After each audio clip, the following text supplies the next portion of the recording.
श्री सीतारामचंद्राभ्याम नमः। श्रीमद् वाल्मीकि रामायण प्रथम खंड। सप्त चतुर्विंशः सर्ग। दीप्ति का अपने पुत्र को मरुदन बनाकर देवलोक में रहने के लिए इंद्र से अनुरोध, इंद्र द्वारा उनकी स्वीकृति।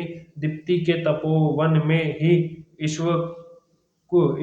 इक्ष्वाकु पुत्र विशाला द्वारा विशाला नगरी का निर्माण तथा वहां के तत्कालीन राजा सुमित द्वारा विश्वामित्र मुनि का सत्कार। इंद्र द्वारा अपने गर्भ के साथ टुकड़े कर दिए जाने पर देवी दिति को बहुत दुख हुआ। वे दुर्दर्श वीर सहस्त्र इंद्र से अन्य पूर्वक बोली, देवेश बालसूदन, मेरे ही अपराध से इस गर्भ के साथ टुकड़े हुए हैं, इसमें तुम्हारा कोई दोष नहीं है। इस गर्भ को नष्ट करने के निमित्त तुमने जो क्रूरता पूर्वक कर्म किया है वह तुम्हारे और मेरे लिए ही जिस तरह प्रिय हो जाए, जैसे भी उसका परिणाम तुम्हारे और मेरे लिए सुखद हो जाए, वैसा उपाय मैं करना चाहती हूँ। मेरे गर्भ के सात व्यक्ति होकर सातों मरुदनों के स्थानों का पालन करने वाले हो जाए। बेटा, ये मेरे द्वितीय रूपधारी पुत्र मरुद नाम से प्रसिद्ध होकर आकाश में जो सुविख्यात सात वात स्कंद है उनमें विचरे। ऊपर जो सात मरुद बताए गए हैं वे सात के गण हैं। इस प्रकार 49 मरुद समझने चाहिए, जिसमें जो प्रथम गण है वे ब्रह्मा लोक में विचरे, दूसरा इंद्रलोक में विचरण करे तथा तीसरा महायशस्वी मरुदन दिव्य वायु के नाम से विख्यात हो अंतरिक्ष में बहा करे। सुरश्रेष्ठ, तुम्हारा कल्याण हो। मेरे शेष 4 पुत्रों के गण तुम्हारी आज्ञा से समय अनुसार संपूर्ण दिशाओं में संचार करेंगे। तुम्हारे ही रखे हुए नाम से तुमने जो माँ रुद कहकर उन्हें रोने से मना किया था, उसी मारुद इस वाक्य से वे सब के सब मरुद कहलाएंगे। मारुद नाम से ही उनकी प्रसिद्धि होगी।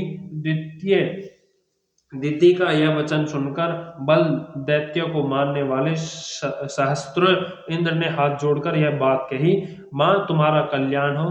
तुमने जैसा कहा है वह सब वैसा ही होगा, इसमें संशय नहीं है। तुम्हारे ये पुत्र देवरूप होकर विचरेंगे।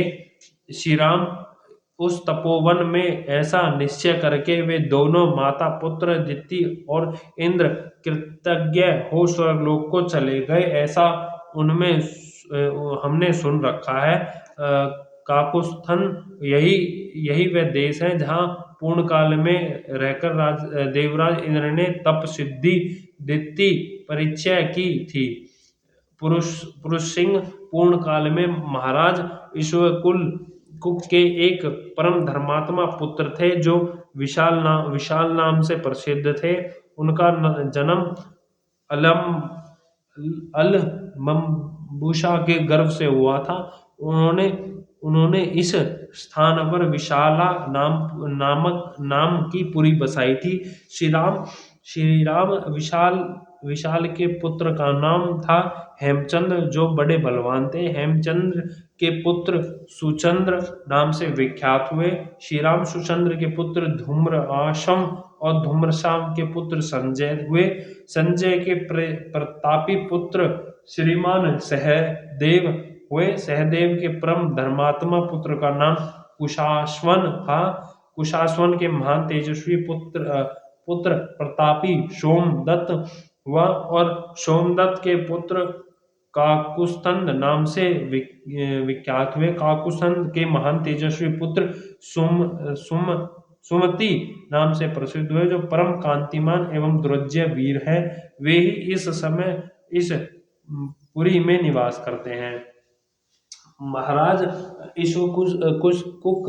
ईशावकु के प्रसाद से विशाला के सभी नरेश दीर्घ आयु महापराक्रमी और परम धार्मिक होते आए हैं। नरश्रेष्ठ राजा एक रात हम लोगों को यहीं सुखपूर्वक शयन करेंगे। फिर कल प्रातःकाल यहाँ से चलकर तुम मिथिला में राजा जनक का दर्शन करोगे। नरेशों में श्रेष्ठ, महान, तेजस्वी, महायशस्वी राजा सुमति सुमति विश्वामित्र जी को पुरी के समीप आया हुआ सुनकर उनकी अगवानी के लिए स्वयं आए। अपने पुरोहितों और बंद बांधुओं के साथ राजा ने विश्वामित्र की उत्तम पूजा करके हाथ जोड़कर उनका कुशल समाचार पूछा और उनसे इस प्रकार कहा, मुने मैं धन्य हूँ, आपका मुझ पर बड़ा अनुग्रह है, क्योंकि आपने स्वयं मेरे राज्य में पधार कर मुझे दर्शन दिए।